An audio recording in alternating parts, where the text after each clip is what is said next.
My name is Mtweni Peterson Tisetso, and welcome to Walk That Talk. And in today's session, guys, we are going to be having a look at a breakdown of my data costs. And I think not everybody is privileged to have Wi-Fi at home. Not everybody is working from the office as well. And the data costs, guys, they can go up to 5,000 rands depending on the type of user that you are.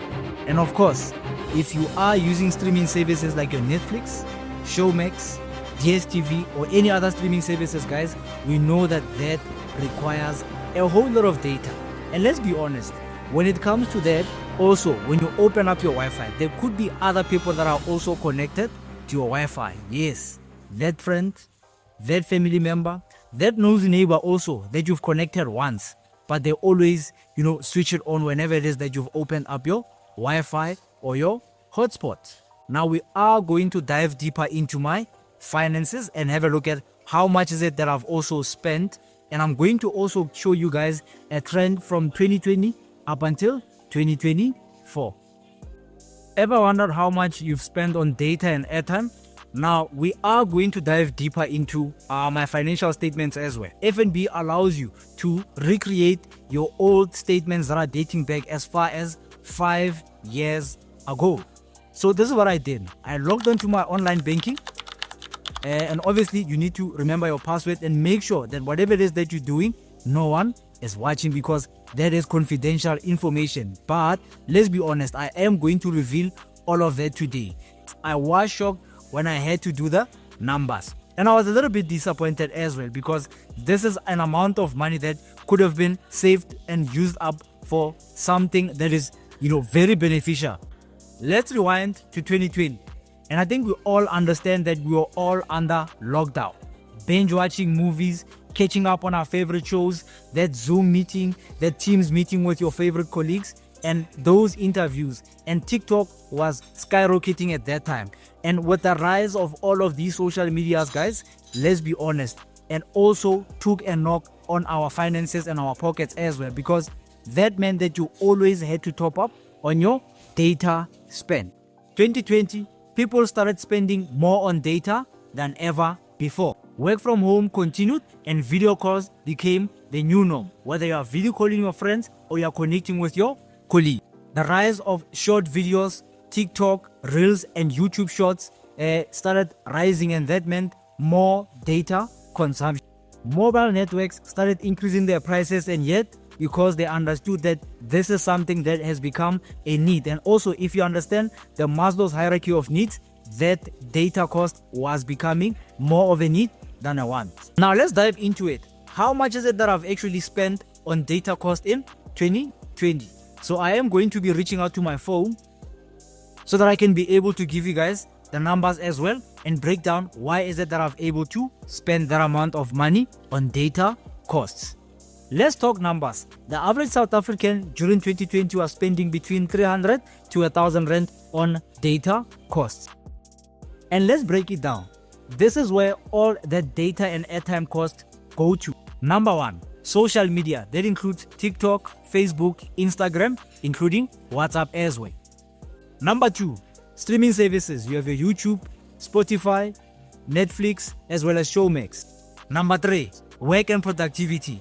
That is your emails, Zoom meetings, Microsoft Teams, as well as Google Meet. And then number four, gaming and updates. That includes gaming, in-app purchases, updates, as well as streaming services as well. Now that we've looked at what is it that we spent most of our data on, let's have a look at the numbers. In 2020, I was able to spend 5,428. In 2021, it was 8,334. In 2022, it was 9,004 rands. In 2023, it was 990 rands. In 2024, it was 1,990 rands. And let's be very honest, if you can look at the numbers, they keep on increasing, but there is a change in 2023. Simply because 2020, there was a high rise in the requirements for you to be able to use data and the need for that, so that you can be able to connect with your friends and be able to stream your favorite shows and connect and be able to work as well. In 2021, the amount has increased as well, simply because when you are moving around and commuting to and from work, when you're going to meet up with your friends, you need to be able to be connected. And I only have a home router or a Wi-Fi that only stayed at home, and I did not have a pocket router. And this is the reason why the amount had ended up having to go up. 2022, I was staying on my own. I was no longer staying with my aunt, and that simply meant more consumption of data, and I had to also pay for it on my own. In 2023, I moved to Absa Towers. That building had Wi-Fi, it had a work area, and my time was spent between work and home, so I was always connected. So this is the reason why the amount that I spent on data was 990 rand, simply because I did not require so much Wi-Fi or connectivity when I'm commuting, because I was always at home or always at work. And when I'm commuting, I did not require so much data usage. And I think we all know, because I've also told the story, that in 2024 I had to move back home, and the amount of money that I've spent on data was 1,390. But I had a plan. When I moved back home in November in 2023, knowing very well that I'm going to spend the whole of 2024 at home, I had to make sure that I get myself an unlimited or an uncapped Wi-Fi. So this is the reason why I ended up spending 1,390, which is not so much compared to all the other years that I've spent on data and airtime. And to be quite honest, that is enough for you to be able to buy a decent second-hand car and put on a deposit or pay off that particular debt or start an investment portfolio. And now that you know how much you're spending on data and airtime, and the costs are a little bit shocking, let's talk about how you can be able to avoid spending so much money. If possible, use home Wi-Fi for heavy browsing or for watching movies or for streaming services, and avoid using your mobile data or streaming on your phone. Number 2, buy monthly data, because that saves a lot compared to as when you are buying weekly or daily data bundles, because if you are buying the monthly data bundles, it costs a little bit less.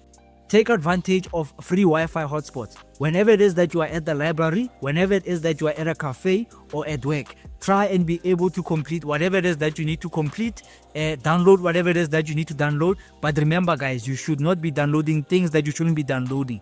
Use Wi-Fi sparingly in as much as it is for free, but please use it wisely.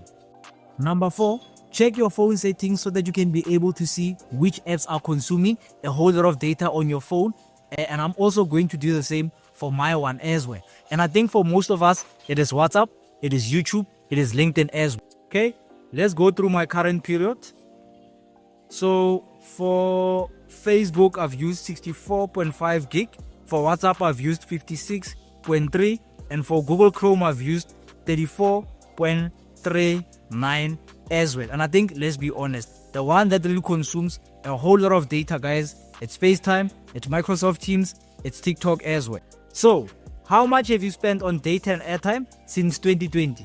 If you found this video very helpful, please drop a comment as well as a like, and please make sure that you recommend this particular video to your friends and family, and please do subscribe. My name is Mtweni Peterson, and thank you very much for tuning in. Welcome to Walk That Talk. Wanzwara.